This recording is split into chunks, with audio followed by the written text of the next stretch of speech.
Hey, how are you doing, ladies and gentlemen? Broski here again, and today's video is going to be about the whole Creepshow Art shenanigans that's been happening lately. It's not about a lolcow thing this time, because recently a fellow YouTuber, Emily Ardy, uploaded a video which is like 2 hours long, and I now remember I watched the video and it was like very disturbing to hear what kind of trauma she was going through, and I'm just going to talk about a bit what happened actually in the video, and I might not get the whole context. I sincerely hope you watch the whole video of 2 hours, but I'm just going to summarize what's going to be said in the first hour and a half of this video, because the last half hour was just way too much for me to handle, and it's just basically DMs and like messages from Creepshow Art, as she does always, in different accounts, throwaway accounts and like catfish type of accounts, and then messaging Emily basically, and we'll get there when I'm so far. So I actually wrote down a few things that I found interesting that she said, and I found notable to talk about. So the few things I wrote down is like, Creepshow Art has like a creepy boyfriend, the ex of Emily. This dude is way over his head, I'm telling you, son. If you watch the video, the boyfriend actually harassed Emily for like, I don't know how much he actually harassed him, but it was very disturbing to hear. And once Emily was like, she told us a story from how she was actually unconscious from being on heroin, and like the boyfriend coming through the window and then basically arred her, or essay, if you not say it that way. And if you ask yourself how and why did he come through the window, she explains in the video from that she secretly let people through her window because her dad lived, because she lived with her dad. And that's something I found actually to be really disturbing, because you're not going to look at a person who's almost like unconscious and think, oh, I'm going to, it's just so weird of a mindset, man. It's really fucked up situation, and this is essentially just Creepshow Art's boyfriend at the moment. So that's something to think about for yeah. Then I wrote down, just plain acting creepy, messaging her location from her city, which is where she lived, of course, on Snapchat with a throwaway account. And most of the time this boyfriend was like stalking her with different account, or like obsessing over her and harassing her. And it was like very weird that the boyfriend was this obsessed with her and out there to ruin her life, but this is what for kind of person Creepshow Art was dating, so it tells a bit about the person she likes and personality traits she likes. Because eventually she went on board with it and also started harassing Emily, so that escalated like really quickly. But yeah, at some point Emily was having some success, and the boyfriend was like accusing her at that moment from buying viewers and saying it was a way to get reaction out of her, which is so dumb of a reason, and it's just so how obsessed he is about getting a reaction out of her, or like not letting her go and live on. Also, for more context about the boyfriend, Emily claims he was a dangerous person and even fantasized about shooting up a school, so you might understand why she was scared of this guy. Next up, I wrote like, posting weird loser poetic incest shit. And it's exactly as it sounds. I don't have the poetic messages he sent her right now with me, but I have like, I'm gonna post like screenshots from the video itself so you can read it yourself, and it's up like right now on the screen, so you can read what kind of weird poetic incest shit this is, man. It's really weird what he was trying to do, and he was like in a city at this moment and just trying to be creepy and like just scaring her overall and being like a huge asshole. So the following I wrote then was like, stalked and harassed for 10 years. So he has been doing this for 10 years, I don't know about Creepshow Art though, but I think around the time that the message of her location was like snapped at her from a weird throwaway account, which was actually just like them, because they made like so many throwaway accounts. She said she could recognize it when they essentially were like the boyfriend and or like Creepshow Art, aka Shannon. And this is later confirmed with the loser ass poetic incest. So there's that. I'm trying to make this video as quickly as possible because like I don't think that I feel the need to make this like 20 minutes or 30 minutes long of explaining everything that's come up in this video. However, I do talk about a lot of points. I don't feel the need to just stretch this thing out to a certain amount of time, just so people can get an idea of what Shannon actually did, and her creepy ass boyfriend, of course, to Emily, because I found her video to be very hard to watch because she became emotional like several times, and it was like really difficult to watch for me. I hated when people come this emotional, and certainly when she was like a heroin addict, I think, in the past, and she's now doing good. And at the moment when she was like coming out of that situation, they were like not really being supportive and just hating, making separate throwaway accounts and hating more and being creepy, stalking her, harassing her. It's really disturbing story to hear from her. So Shannon actually was with the boyfriend when they were like sending the location to her, so just keep that in mind. I don't know the exact storyline of this.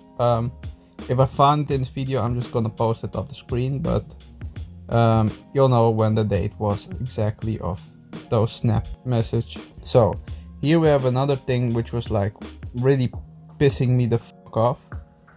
Becoming homeless by choice and saying she relates to other people while actually saving up money for 6 months or a year. And get this, blaming trauma of being homeless on problems she had at the moment. So she wasn't actually homeless.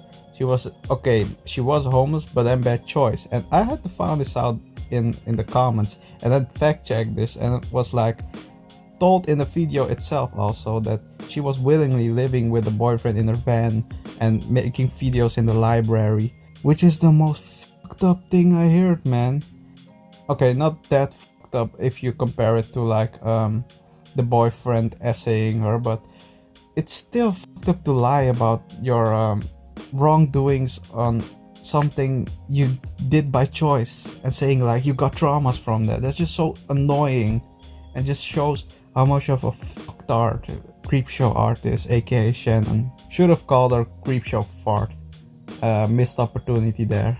But whatever.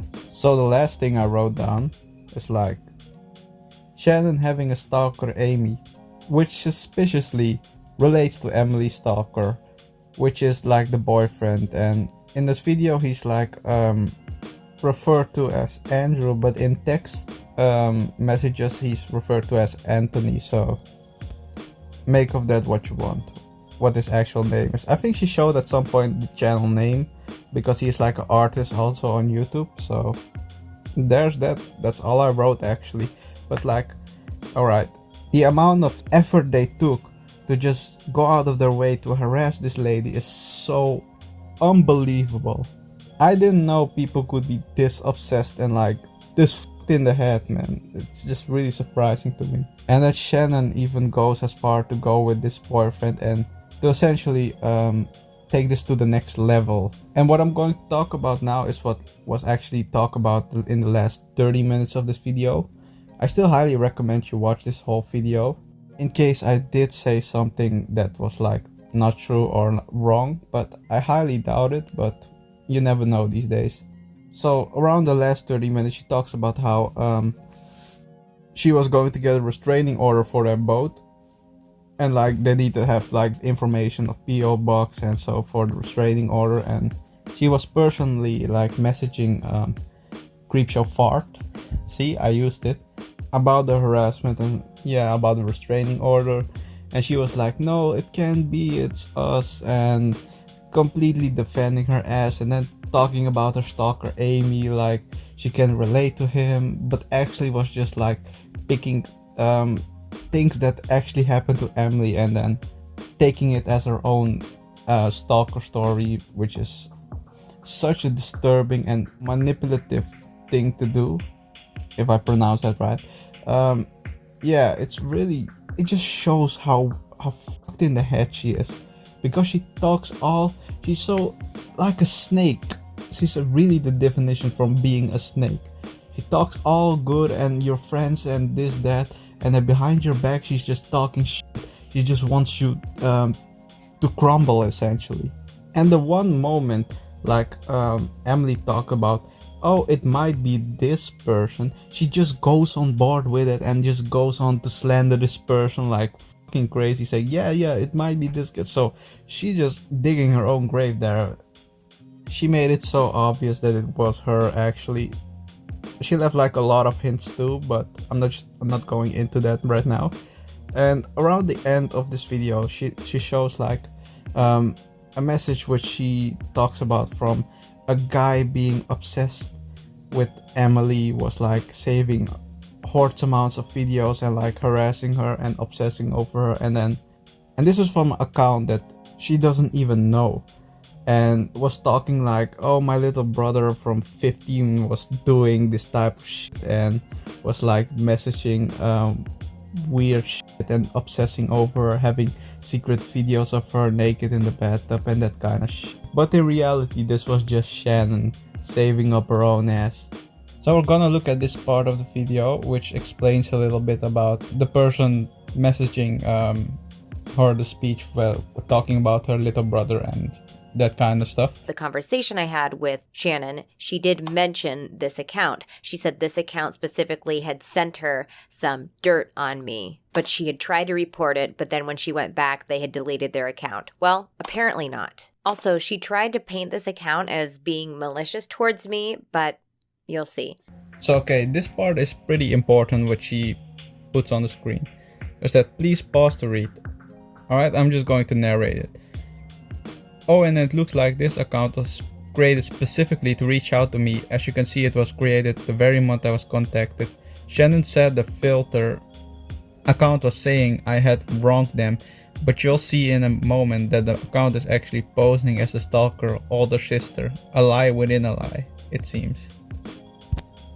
So if you didn't get that, this account was specifically created after Shannon claimed that this account was actually deleted after she reported it, just so Shannon could reach out to her and give her this lie about what you're about to see now.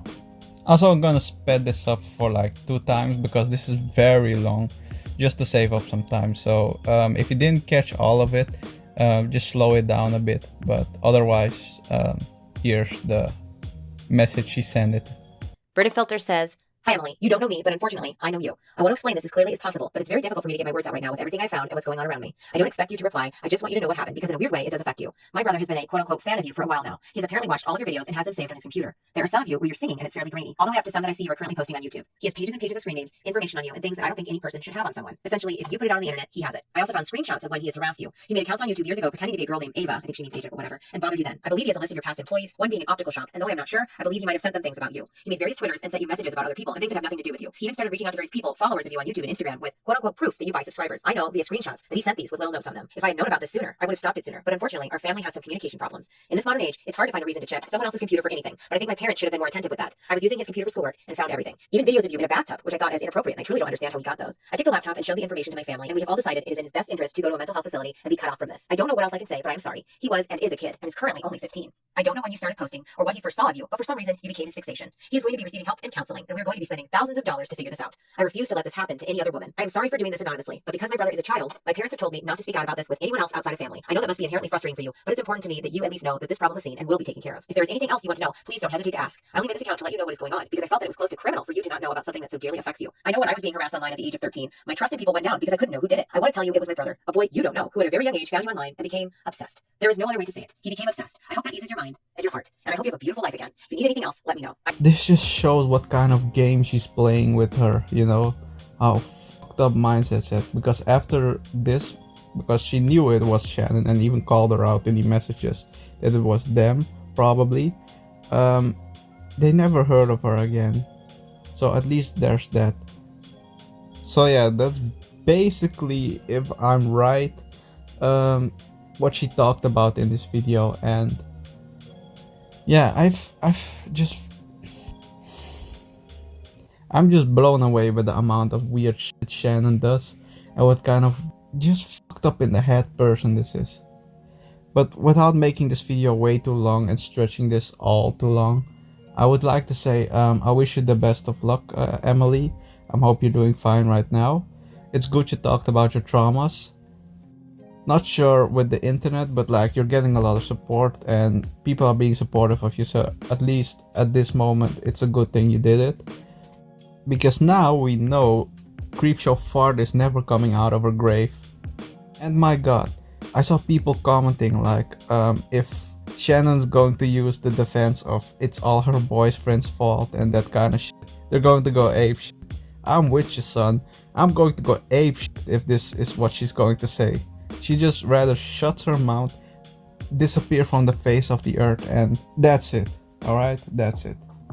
I know YouTube always recommended me Creepshow Art's videos, but like, I just watched like the Hopeless Peaches drama, and that's about it. That's all the videos I watched from her. And I know Hopeless Peaches drama was like very blown out of proportion by Creepshow Fart. So I hope you watch Hopeless Peaches video about it too. I'm also going to watch it. I didn't watch it already, but like, I think it's important if you have like the mindset still of like, Hopeless Peaches was like all wrong and all, you know what I mean. Then I suppose you can watch Hopeless Peaches video and watch her side of what actually happened, because that might be interesting for you also. But with that out of the way, I can do my usual outro, but because I'm talking about traumas and like this person suffering, you know.